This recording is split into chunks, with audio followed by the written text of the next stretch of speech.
Have you ever had a day where you handled a massive crisis at work, stayed calm through a breakup, or finished a 20-page paper, and then absolutely lost it because you dropped a spoon?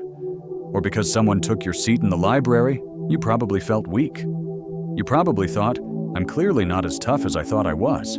But here's the reality. You didn't snap because you're weak. You snapped because your emotional buffer was at zero.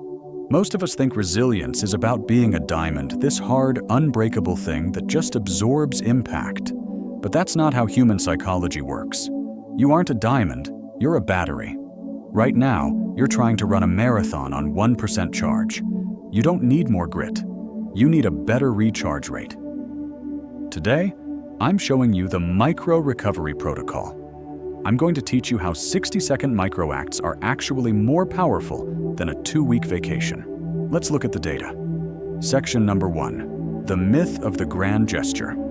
We've been sold a lie about how to handle stress. The lie says that if you work yourself to the bone for 6 months, you can reset with a weekend at the spa or a week in Bali.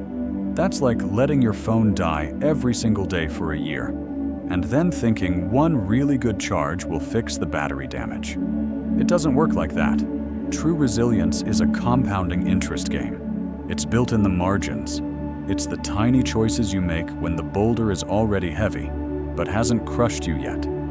If you wait until you're burnt out to practice self-care, you're not practicing resilience. You're practicing triage. We want to build an emotional buffer so large that the feathers of life don't even register. And to do that, we have to look at your nervous system. Section number 2, the biology of the 60-second reset. When you're stressed, your body is in sympathetic mode. Your heart rate is up, your cortisol is spiking, and your brain is looking for threats. Most people stay in this mode for 14 hours a day. They think relaxing is scrolling on TikTok after work, but your brain is still processing data. You're still draining the battery. The secret to the emotional buffer is something called vagal tone. The vagus nerve is the off switch for your stress. When you take one deep, slow exhale, you are manually overriding your biology. You aren't pretending to be calm. You are sending a physical signal to your brain that says, the lion is not chasing us. This 60-second reset stops the drain. It's a micro-recovery. If you do this 5 times a day, you aren't just surviving, you're expanding your buffer. You're building a surge protector for your soul.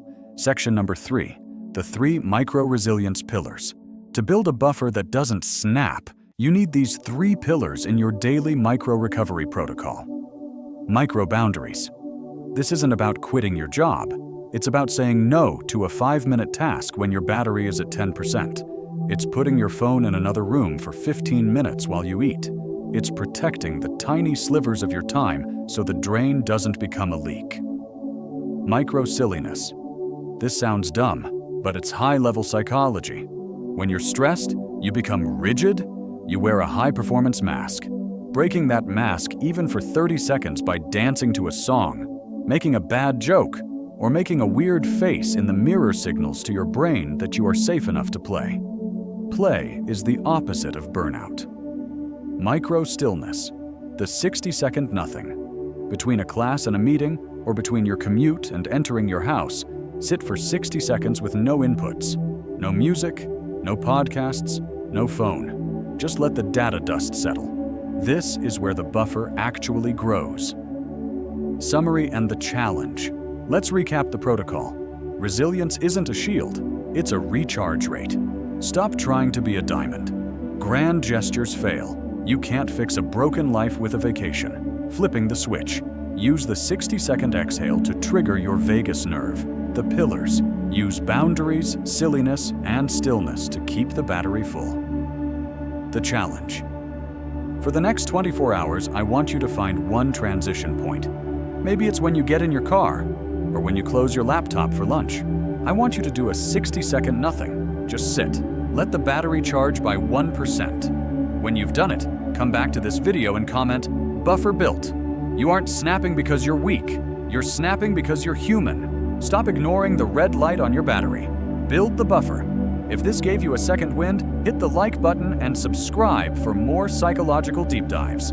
And if you want to know why your perfectionism is actually destroying your social life, watch this video next.